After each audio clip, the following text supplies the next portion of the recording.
Students, आज हम next qualitative property discuss करने वाले हैं, डिप्रेशन इन फ्रीजिंग पॉइंट। ये आपकी थर्ड क्वालिटेटिव प्रॉपर्टी है,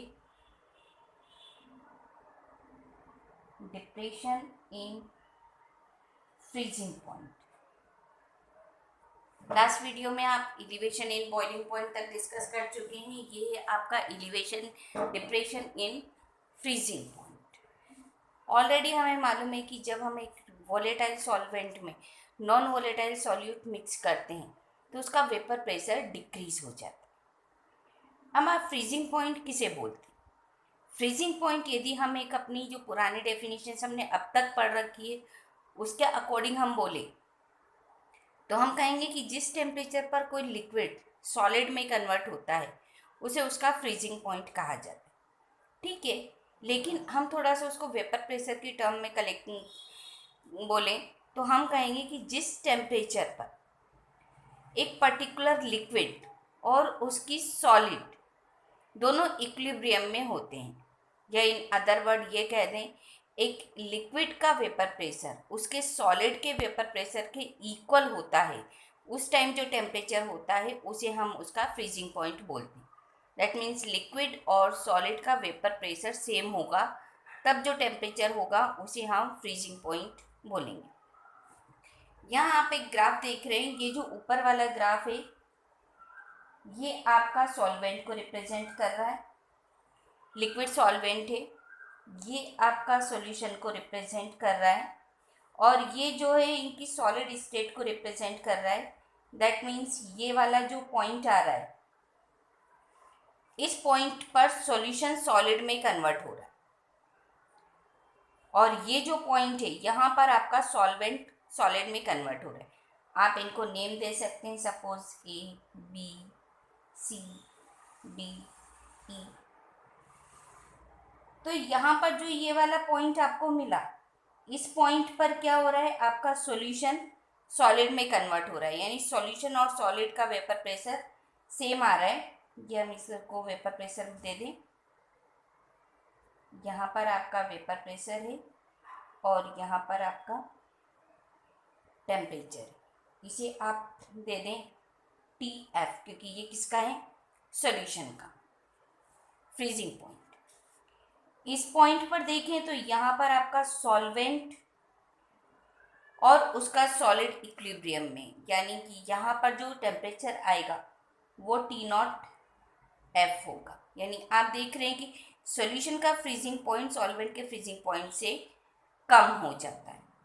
यही जो कम हुआ टेम्परेचर है इसे ही हम डिप्रेशन इन फ्रीजिंग पॉइंट बोलते हैं। क्लियर है? एक सॉल्यूशन का फ्रीजिंग पॉइंट सॉल्वेंट के फ्रीजिंग पॉइंट से कम होता है जब आपके पास सॉल्वेंट में नॉन वोलेटाइल सॉल्यूट मिक्स किया गया है। तो इस कम हुए फ्रीजिंग पॉइंट को डिप्रेशन इन फ्रीजिंग पॉइंट कहा जाता है। डिफरेंस को हम डेल TF से रिप्रेजेंट कर लें। ज़्यादा क्या है अब आपके पास सॉल्यूशन का, तो del not F equals to TF, ये आ जाता है आपके पास। अब जिस तरह से आपने एलिवेशन इन बॉइलिंग पॉइंट को आगे सॉल्व किया था वैसे ही हम इसको सॉल्व करते हैं।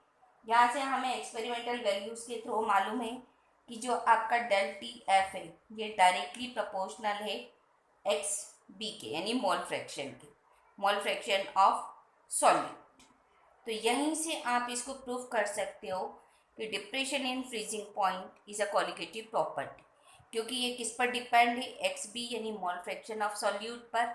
और मोल फ्रैक्शन क्या होते हैं, नंबर ऑफ मोल्स होते हैं।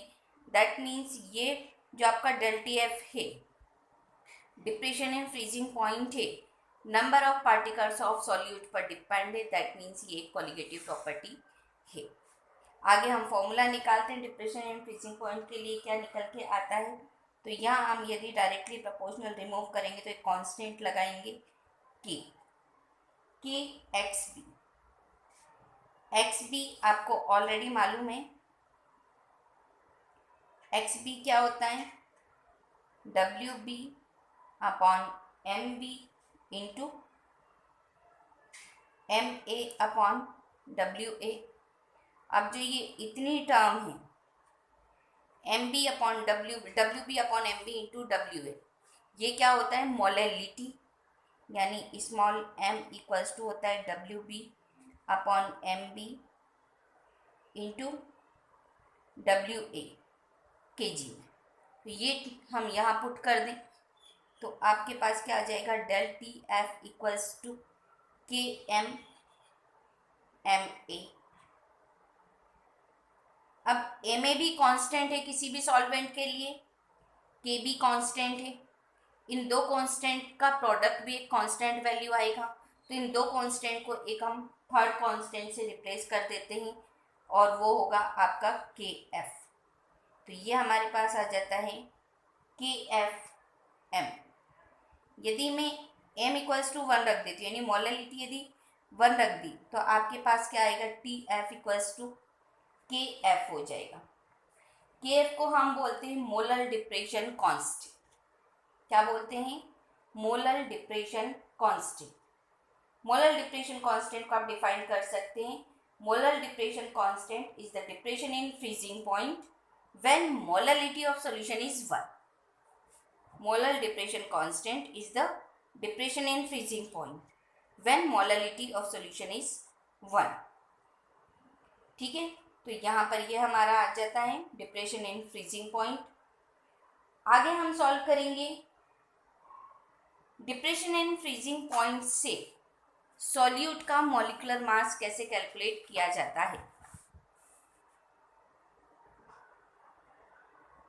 Calculate molecular mass of solute by depression in freezing point। आपने अभी तक कितना सॉल्व किया? Del T F equals to K F M. M equals to क्या बताया आपको? W B upon M B into W A K G में। ये वैल्यूज आप यहाँ पुट कर दो। Del T F equals to K into W B upon M B into W A K G. ये आपका डेल टी एफ निकल आएगा। आपको यदि एम बी निकालना है, मॉलिक्यूलर मास ऑफ सॉल्यूट, तो आप क्या कर दें? ये आपका के एफ है, K F into W B upon M B into W A K G में इंटू डेल टी एफ। इस फॉर्मूले को यूज़ करके आप मॉलिक्यूलर मास ऑफ सॉल्यूट निकाल सकते हैं जब बात डिप्रेशन इन फ्रीजिंग पॉइंट की जा रही है। आई होप यहाँ तक आपको अच्छी तरह से समझ में आया होगा। आप 3 कोलिगेटिव प्रॉपर्टी डिस्कस कर चुके हैं। पहला relative lowering of vapour pressure, second था एलिवेशन इन बॉइलिंग पॉइंट, और थर्ड आपने पढ़ा depression in freezing point. Next video में डिप्रेशन इन फ्रीजिंग पॉइंट के कुछ न्यूमेरिकल सॉल्व करेंगे।